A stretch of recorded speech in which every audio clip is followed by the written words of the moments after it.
Hey, what's up you guys? My name is Mina, welcome to my channel Mina Reads, and today we're going to be doing my July wrap up. In July I read 16 books, so this video is probably going to be a long one, so let's just get right into the video.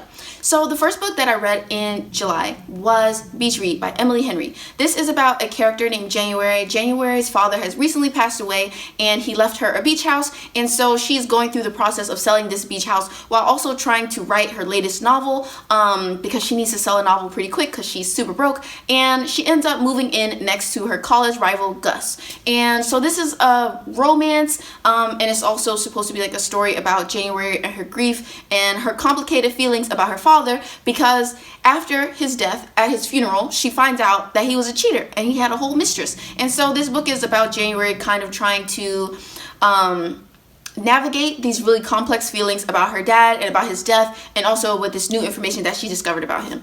And personally, I did not like this book. I gave this book 2 stars. I just wasn't a fan. I didn't like January. I didn't really like being in her mind. I felt like the story was very focused in on how much her dad was a cheater and how terribly that's affecting her, and I honestly just didn't care. I would have preferred to see how it affected her mother, or I would love to see more of her relationship with her mom and everything like that. But all that stuff is kind of like brushed to the side, and it's basically just January harping on and on and on about her dad and about him being a cheater and blah blah blah, which I really didn't give a fuck about. And also it's a romance, but the romance to me, it was like kind of cute, but it felt very understated, and like I felt like a lot of it was buried under all of January's, maudlin thoughts about her dad. And I understand that she's grieving him and that makes sense, but it didn't do anything for me. So the romance failed to like completely sell me. I didn't really care about January's emotional journey, and also I felt like there was just some stuff about this story that was like weird in terms of the tone. It would be very like sad and depressed and melancholic at some points, and then at other points it would be trying to be like a rom-com, and I just kind of felt like the things didn't mesh well and it didn't work for me personally. Wasn't a huge fan. So yeah, 2 stars for that. I don't think that it's like horrible, and I know a lot of other people really enjoy it, so I definitely think that some of the reasons I dislike it are like a me thing. But some of it was a little bit, in my opinion, it was just a bit boring and a bit not for me. Don't know why I'm explaining myself so much. I just didn't like it. I read My Brother's Husband Volume 2 by Gengoro Tagami, and this is a story about this guy named Yaichi. His brother has recently passed away, and his brother Ryuji had a husband named Mike that Yaichi never met when Ryuji was alive. And so basically Mike goes to Japan to meet Yaichi and his daughter Kana, and it's basically about them becoming a family and learning about each other and growing into like this really tight family unit. And it's just so sweet and so soft, and it's so bittersweet because the underlying tone of the story is grief over Ryuji's death, but it's still like that joy of them coming together and being a family. And it just was like, it just made me so emotional. I cried a little bit, just a little bit. A few tears were shed for sure. I really enjoyed it, and I gave it 5 stars. Then I read Go Deep by Rosie Adams, and this was so good. I loved it. I don't know why I did that little shoulder bounce, but it was really good in my opinion. I loved it. So this is about a girl named Navia. She's an erotica author, and basically she's lost her mojo. Her fans feel like her latest work is very uninspired, and Navia has been going through a bit of a sexual drought ever since she broke up with her ex-boyfriend. So she recruits her best friend Xander to help her get her groove back and all that. And wow, it was so sexy. And Xander, he's my new book boyfriend, and I don't say that lightly, but Xander, he was a man. Woo, we love him. We stand. Like, wow. I don't even know what else to say. Just read this. If you like Friends to Lovers, read this. If you don't like Friends to Lovers, read this, because it gave Friends to Lovers rights. Friends to Lovers excellence, in my opinion. It was just so good. So good. Mwah. After that, I read Phoenix Unbound by Grace Draven, and this is a fantasy romance about this girl who is a fire witch and this guy who is a gladiator. And basically the gladiator, his name is Azarian. Azarian recruits Galeen to help him escape slavery, and it's a kind of a journey book about them trying to escape slavery from this like cruel empire that they live in, and also regain Azarian's throne, because he is like supposed to be the chief of his tribe, and so like he's going back to get his revenge and to reclaim his leadership position, and it was just really good. I really liked it. I gave it 4 stars. It was good. I ended up liking the fantasy aspects. Like I felt like the world building was cool, and I really did enjoy the characters and the relationship that formed. But I do feel like my attachment to the characters, it took me a while to get attached to them and to be like really invested in the story. So 4 stars instead of 5 stars. But I did really enjoy it. I really loved it. And I also read this for my Mina Reads Your Faves video, so you can check that video out if you want. So then I read The House in the Cerulean Sea by TJ Klune, and this is one of my favorite books of the year, actually. So like, you guys should all read it, and yeah, it's amazing. It's amazing. It's so good. Okay, so how do I describe this? So basically, The House in the Cerulean Sea is about this character named Linus. Linus is basically like a social worker, and he works in this department that specifically caters toward magical youth. And in this world, there are like magical people and magical kids, and when magical kids enter the foster system, they have to be placed in like special orphanages, and Linus oversees them and makes sure that they're like, you know, up to code, essentially. And so we see Linus go to this particular orphanage, and he meets all of these wonderful kids, and it's basically about him realizing the inequality of the system that he works in, and the way that the system that he works in is kind of like fucking up the lives of these children. And it's also a love story between Linus and Arthur, who runs the orphanage that Linus goes to oversee. And it's just like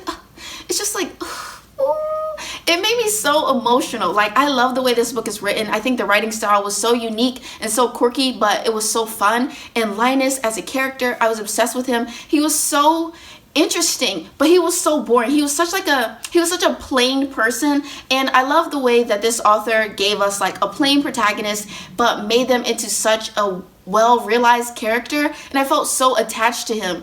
And it was just like, oh my god, everything about this was so good. It was so cute. It made me so emotional.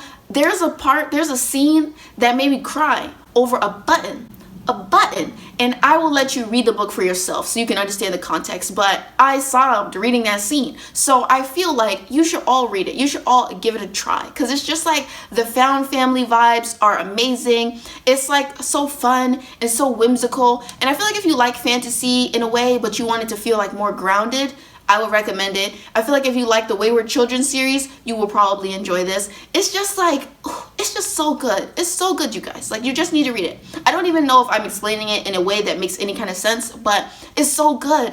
It's so good. Please read it. Please do it. So then I read The Roommate by Brandy Bush, which is a complete departure from the, you know, warm, ooey gooey feelings that House in the Cerulean Sea made me feel. The Roommate is an erotic novella. So The Roommate is about this girl, and her parents, she's in college, and her parents go away on a cruise while it's like winter break for her, so she can't like go home, or she doesn't want to go home because she'd be all by herself, and it's like Christmas break, so she would be all alone and sad and boo-hoo. So her roommate invites her to come home with her, so she ends up going home with her roommate, and she meets her roommate's incredibly hot parents, and she develops this very intense infatuation with the roommate's hot parents. And it's basically the sexual tension of this story is so good. It's so good. Like, what? It was just, whew, it was good. If you like erotica, I would definitely recommend it. It was really, really hot in my opinion, and it gave me everything that I wanted.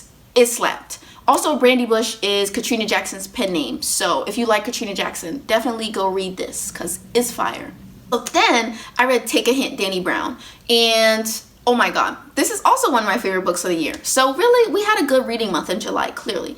I absolutely love Take a Hint, Dani Brown. So Take a Hint, Dani Brown is about this PhD student, Dani, and this security guard named Zafir. So basically, Dani and Zafir, they work in the same building at this college, and they see each other every day. They have mutual crushes on each other. One day, there's like a fire drill at their job, and Dani ends up getting stuck in the elevator, and Zafir goes to help her, and he basically rescues her, and it's all very like romantic and heroic. And they end up being photographed together, and everyone assumes immediately that they are a couple. So they decide to milk the publicity that these couple photos get them, and Zafir uses this 15 minutes of fame to get his nonprofit organization off the ground, but they have to fake a date to give the whole, you know, relationship some validity. So this is such a cute, It's so cute. It's so cute. It has workplace romance aspects, which I absolutely love. It gave me friends with benefits, which I love the angst of that. It gave me fake dating. It was so funny. And I felt like these characters were just so good. Like, I loved them both so much. I felt like they were so perfect together. They had the best relationship, the best chemistry. And I just feel like Talia Hibbert is just a genius. Like, a comedic genius, truly. Because there are so many times that I read books that are supposed to be a rom-com and they're not funny, but I was really laughing out loud reading this book. Like, it was just so good. It was so fun. Like, I loved it. I loved it. So after that, I read Girl, Serpent, Thorn by Melissa Barshadaust, maybe. I don't know if I'm saying that right at all, and I'm so sorry. But Girl, Serpent, Thorn is about this character named Soraya, and Soraya has been cursed from birth with a poisonous touch, and she is like very touch starved because she can't touch anyone, she can't be close to anyone, and she's also a member of the royal family, so her family has to kind of lock her away so that nobody will know their, like, you know, horrible secret that their daughter has been cursed by a div. And in this world, divs are like demons that the royal family is like constantly at war with, so they can't have someone in the royal family be touched by a div. It would like ruin their whole, you know, dynasty or whatever. So Soraya is incredibly touch starved, and this book is about trying to find a cure for her poisonous touch. I really enjoyed this book a lot. I felt like it was so good, and I really loved the writing in it. It was very beautiful, very whimsical. It really gave me like a strong fairy tale vibe, and I mean, this is supposed to be a fairy tale retelling, so I definitely think that it was really good. If you like fairy tales and you like that kind of vibe, I would definitely recommend it. I really love Soraya. I think she was such a good, morally gray character. I really love the villain in this. I feel like the relationship between Soraya and the main villain was so interesting. Soraya's love interest, perfection, and also the main character in this, Soraya, she is like bisexual, and it's just like, I just loved it. It was really good. It was really a good time. I thought that it was well written. I loved the characters. I loved the world building. It was all just really good, and it was a fun time, and I loved it. So I gave it 4 stars only because I felt like there was some places in the story where I felt like it could have gone a little bit darker, and I feel like the story would have been so amazing if it was just a little bit darker than it ended up being. But I understand why it didn't take that turn, but I would have loved it if it, you know, took a little bit of a risk and went a little bit darker than it did. So then I read Mexican Gothic by Sylvia Moreno Garcia, and this is about a girl named Noemi. I'm pretty sure that's how you say her name. I still might be saying it wrong. I don't know. But this is about a girl, Noemi, and she ends up going to visit her cousin, Catalina, because her family is worried about Catalina. Catalina has sent them a very worrying letter. Noemi's family encouraged her to go and visit Catalina. And this is basically supposed to be like a spooky story, like a horror novel or whatever. And I don't know how I feel about it. I still don't know how I feel about it. I did give this book 3 stars. I felt like it was really boring. I really love the writing in it. I think the writing in it is very brilliant and very beautiful, but I do have to admit that for a large portions of the story, I was very bored, and there was no moment where I was really thinking to myself like, I wonder why this is happening, or like I was never invested in kind of like the mystery of discovering what was going on. I didn't really care. But when we got to like the plot twists and stuff, I thought the plot twist was like really brilliant and really interesting, and so that kind of saved the book for me, and that's why it wasn't like a 2-star, because I felt like the plot twist was really good. But for just a large portions of the book, I didn't care that much. So it was definitely like a weird experience, because it was like the writing was really beautiful, the plot twist was amazing, but I was bored. So how do you rate a book like that? So then I read Scandalous Passions by Nicola Davidson, and this is a Scottish like polyamorous historical romance, and I can't say that I loved it. I gave it 2 stars. So anyway, Scandalous Passions is about these characters.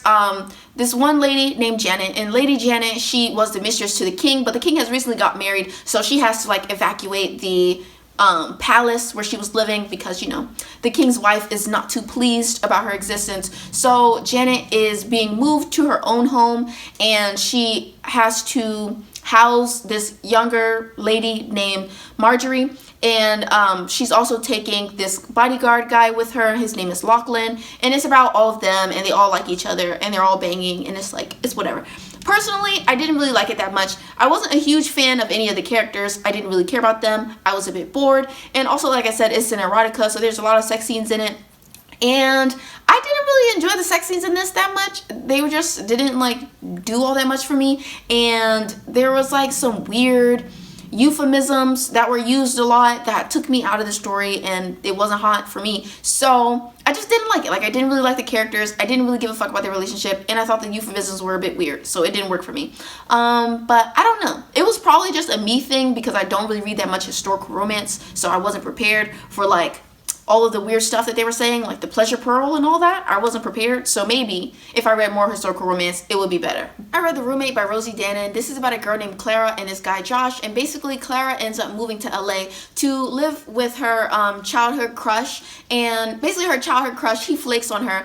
She ends up with this random dude from Craigslist as her roommate, and come to find out this guy, his name is Josh Darling, and he's a rather famous porn star, and this is about them and them being roommates and kind of like, you know, interesting relationship that develops between them. And I really enjoyed this. I thought it was really fun, and I really liked it a lot. It was really fun, it was sexy, and I like the things that it had to say about sex work and also the porn industry and how the porn industry could be like very exploitative and stuff like that. I thought that it was you know, very good in that way. I wasn't a huge fan of the way the book ended, so I ended up giving it 4 stars instead of 5 stars, but it was really enjoyable, and I talk about this in my NetGalley Arcs vlog if you want to check that vlog out. But yeah, it was cool. I liked it. Didn't love the ending, but overall it was fun and I enjoyed it. Then I read Leviathan Wakes by James S.A. Corey, and Leviathan Wakes is the first book in the Expanse series, and this is a sci-fi space opera series, and it's basically about how humanity has colonized the solar system, and we see how humanity,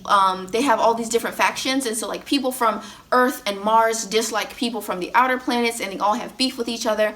And so it's basically about like these interplanetary tensions, and there's kind of like a war brewing between them all, and there has been some like very suspicious murders and disappearances going on in the galaxy, and they're all really connected to this like big war conspiracy, and we're basically trying to figure out what is going on from the perspective of a cop from the outer planets and from a space sailor named James Holden and like his space crew, and they're all trying to figure out what's going on and trying to connect the dots. And I really enjoyed this. It was really fun. It was a buddy read with It's Monty Price and Aaron from Book to Busy, and I just had a really good time, and I can't wait to read the next book in the series. I ended up giving it 4 stars.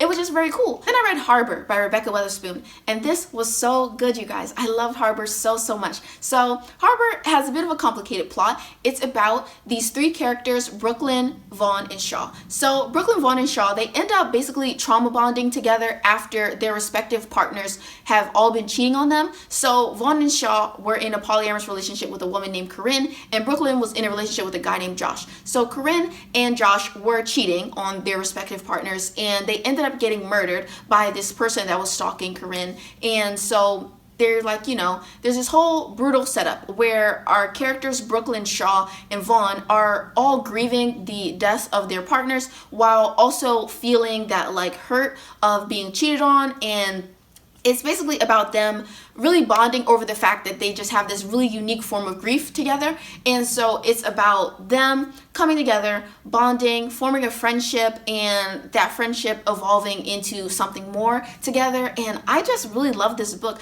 I felt like it was so good. I really loved each of the characters individually. I thought they were so well written, so well rounded. Their relationship was amazing. The chemistry between them all was lit. It was just so good to me, and I just loved it. Like polyamorous, black love, queer black people, like it was just giving me everything. I just loved it, and I thought that it was so good. It was so hot.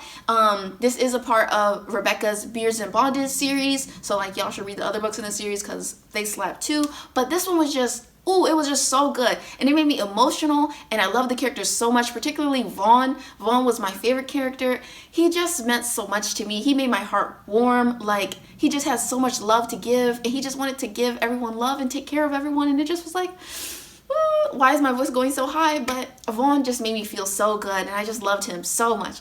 Anyway, Vaughn, Shaw, and Brooklyn, they were a serve. We love to see it. We absolutely love to see it. They were so good together, and I just love that book. 5 stars. It was so good. please read it if you're looking for more polyamorous romance to read.